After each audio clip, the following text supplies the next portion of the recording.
Before I talk about stuff, shout out to Dan from Minnesota. Saw him at MGM recently, and also Sheldon from Canada. It was the same day. Met him at MGM on the exact same day. All right, from the top of the MGM parking garage with the strip behind me, here is all the data. The numbers, the stats, the hours, everything like that. So it was a 12-day challenge. The thing was, day 12 was really just the MGM tournament. I mean, I did go to Trooper Thursday after that, but the challenge ended with the tournament, so it wasn't really like a full 12 days of play. So first, from the 15th to the 25th, those were 11 days, full days of poker.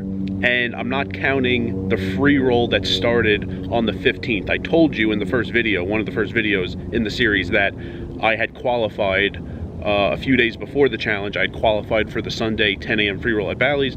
I played that. So starting right after that until the night, the end of the 25th, that's 11 days. I played 97.5 hours, and that comes out to about 8.82 hours, 8 hours, 52 minutes per day.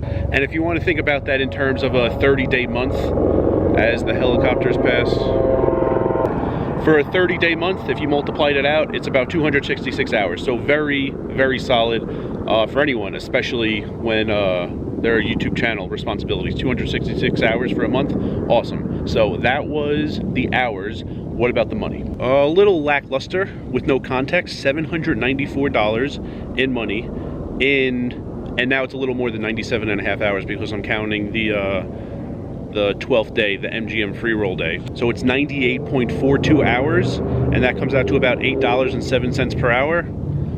On the small side, but what could I do about that? So the $794, how did that break down in terms of playing in the game and in terms of promos and promos beyond the hours-based promos?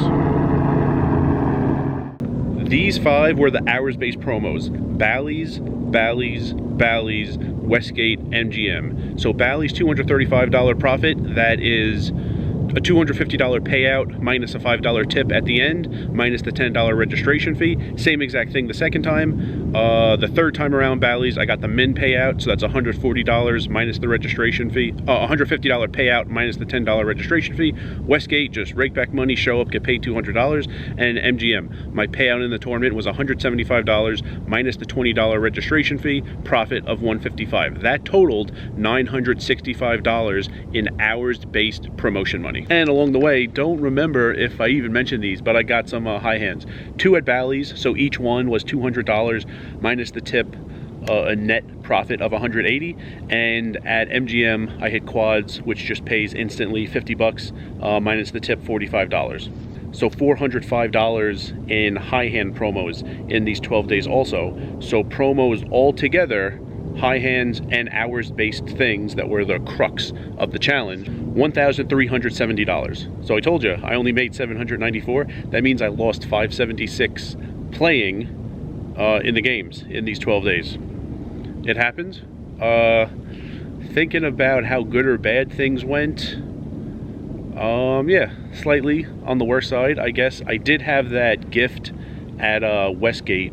I had 3 10s versus an all-in where we never saw the cards, and a third player had a gut shot that we did see that guy's cards.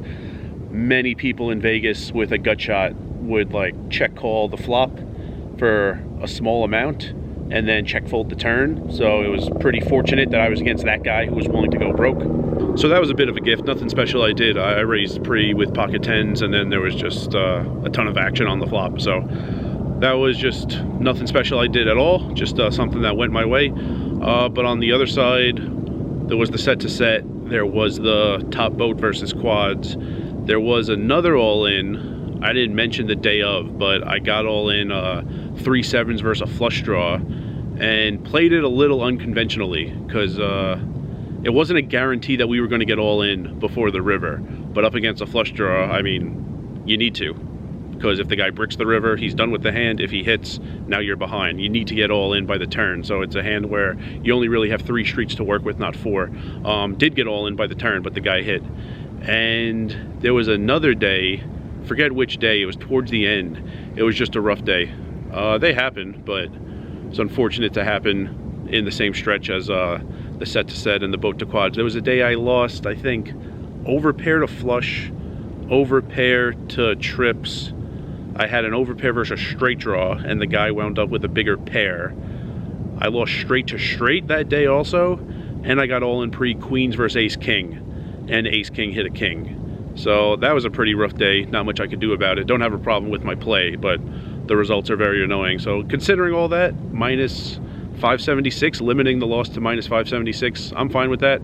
Stretches like that happen all the time, and with the volume, with the hours, with the hours based promos were very much in my control. The high hands just happen. I know throughout the year they'll happen. It's not like a guarantee for it to happen every single week or anything like that. A few of those came in, so all in all, an okay amount of money. My play, I wish I had that bomb pot back at Trooper Thursday, and not a ton else. A lot of it were things I just couldn't, I wasn't the deciding factor in, but happy with how I played, happy with the volume I put in, and there you go. 12 days of challenge, all the numbers. And tomorrow, I was going to do this video anyway, and then someone I met early in the year in MGM asked in the comments if I would talk about whether I think it's just a good idea to play these promos, other promos, whether I would ever go for them or not from the start. I did this for the entertainment, for the videos.